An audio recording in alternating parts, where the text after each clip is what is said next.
नमस्कार दोस्तों, मैं स्वागत करता हूं आप सभी का सिविल एकेडमी के इस YouTube चैनल पर। इस YouTube चैनल के माध्यम से हम सदैव ही प्रयासरत रहते हैं कि आप तक गुणवत्तापूर्ण वीडियोस पहुंचे जो कि आपकी तैयारी में सर्वाधिक योगदान दे सके। अगर आपको हमारा यह प्रयास अच्छा लगता है तो इस चैनल को सब्सक्राइब करके बेल आइकन को दबाकर ऑल पर क्लिक कर लें ताकि हमारी कोई भी वीडियोज़ आपसे मिस ना हो। तो चलिए शुरू करते हैं। आज है तारीख 18 मई। This is a very important from point of view of security and defence of India. आज ही के दिन 1974 में भारत ने पहला परमाणु परीक्षण किया था। पहली बार पोखरण रेंज में थर्मोन्यूक्लियर डिवाइस को टेस्ट किया गया था। ये उपलब्धि हमें ऐसे ही नहीं मिली थी।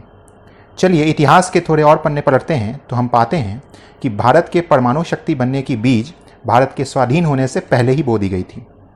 जब 1 जून 1945 में मशहूर फिजिसिस्ट होमी भाभा ने मुंबई में Tata institute of fundamental research की स्थापना की थी।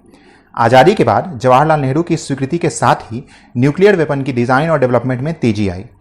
डिपार्टमेंट ऑफ एटॉमिक एनर्जी की स्थापना के साथ ही भारत में एक नई उम्मीद भी जगी। 1962 के आसपास तक परमाणु विभाग के बजट एलोकेशन की बात हुई, रिसर्च रिएक्टर्स मंगवाए गए, उनकी असेंबली हुई। 1967 में इंदिरा गांधी ने न्यूक्लियर प्रोग्राम में काफ़ी इंटरेस्ट दिखाया। 1969 में एक प्लूटोनियम प्लांट बनाया गया जिसका नाम पूर्णिमा रखा गया, जिसकी अध्यक्षता पीके अय्यंगार, होमी सेतना, आर रामन्ना और विक्रम साराभाई कर रहे थे। 1972 में भारत और पाकिस्तान युद्ध के बाद श्रीमती इंदिरा गांधी ने बार्क यानी भाभा एटॉमिक रिसर्च सेंटर को न्यूक्लियर डिवाइस बनाकर टेस्ट करने हेतु फंड सैंक्शन किए। इस पूरे कार्यक्रम को काफ़ी छुप छुपाकर किया जा रहा था क्योंकि यूएस सैटेलाइट से देखे जाने का खतरा था। डिवाइस का आधिकारिक नाम पीसफुल न्यूक्लियर एक्सप्लोसिव रखा गया था, पर कोड नेम था स्माइलिंग बुद्धा, क्योंकि 18 मई को भारत में बुद्ध जयंती थी। सेना के भी काफ़ी गिने चुने अफसर को यह जानकारी थी, यहाँ तक कि तत्कालीन रक्षा मंत्री को भी मालूम नहीं था। विदेश मंत्री को भी 48 घंटे पहले ही बताया गया था। इस अभियान में 75 सिविलियन साइंटिस्ट इन्वॉल्व थे। आर रमन्ना, जो कि बार्क के डायरेक्टर भी थे, he was the head of nuclear bomb project.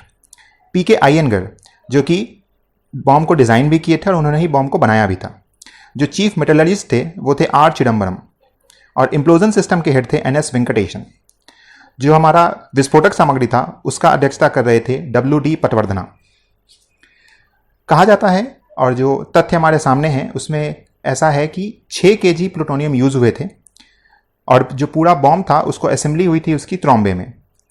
Device का जो भार था वो कुल 1400 किलोग्राम था, और उसका जो डायमीटर था वो 1.25 मीटर था।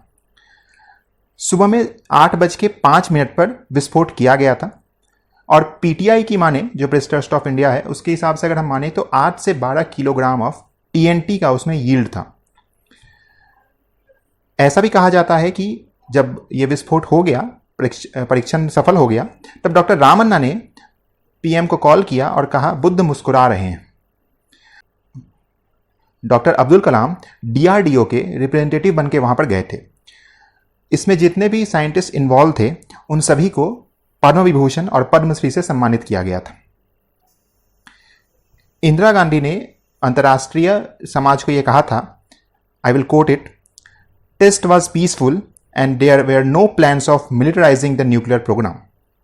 अगर मैं करंट एमईए नोमेनक्लेचर के साथ जाऊं तो इसे पोखरण 1 के नाम से जाना जाता है। इस परीक्षण के बाद अंतर्राष्ट्रीय तौर पर हमें काफ़ी अटेंशन मिला। उसका कारण ये था कि भारत पहला देश था जो यूएन सिक्योरिटी काउंसिल के जो 5 स्थायी सदस्य हैं, China, Russia federation, France, United kingdom और यूएस, इसके बाद इंडिया पहला कंट्री बना था जिसने परमाणु परीक्षण किया था, जिसके कारण हम पे काफ़ी सैंक्शंस भी डाले गए, पर धीरे धीरे बाद में वो उठा लिए गए थे।